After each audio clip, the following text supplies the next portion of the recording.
মানবাধিকার লঙ্ঘন। তাদের এই প্রস্তাবনা বা সুপারিশে আসলে মানবাধিকার লঙ্ঘনের সুর রয়েছে।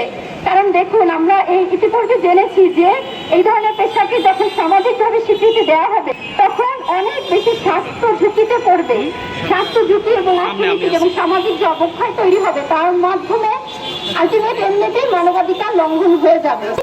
যে নীতিমালা বা বিপরীত যে কাজের সুপারিশ সেটি কখনই গ্রহণযোগ্য ইচ্ছায় গ্রহণ করে এবং যে পেশা গ্রহণ করার মাধ্যমে একজন ব্যক্তি সামাজিক অর্থনৈতিক স্বাবলম্বী হওয়ার পাশাপাশি সে সামাজিক এবং যৌনকর্মীদের আমরা বলতে চাই যে এখানে যত ধরনের সুপারিশ পেশ করা হয়েছে তার যে অযৌক্তিক এবং বিতর্কিত সুপারিশগুলো রয়েছে এগুলো অবশ্যই বাতিল করতে হবে। এবং সেই সাথে এই যে প্রতিনিধিত্ব করতে ব্যর্থ হয়েছে সমাজের সকল শ্রেণী এবং নারী পেশার নারীদের প্রতিনিধিত্ব করতে ব্যর্থ হয়েছে যে কমিশন, এই কমিশনকে বাতিল করে পুনরায় নারী বিষয়ক কমিশন গঠন করতে হবে।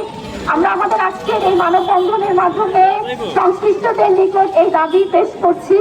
আশা করছি খুব দ্রুত এই বিষয়টি আমলে নিয়ে সংশ্লিষ্টরা এর বিতর্কের অবসান করবে এবং রাষ্ট্র এবং রাষ্ট্রের যে বিতর্কিত বিষয়ের মাধ্যমে রাষ্ট্রকে অস্থির করে দেওয়া এবং সংস্কারকে ব্যাহত করা এই কাজ থেকে রাষ্ট্রকে মুক্ত রাখবে। আবারও সবাইকে আন্তরিক ধন্যবাদ এবং সালাম এবং আমাদের দাবি পেশ করে শেষ করছি। আসসালামু আলাইকুম।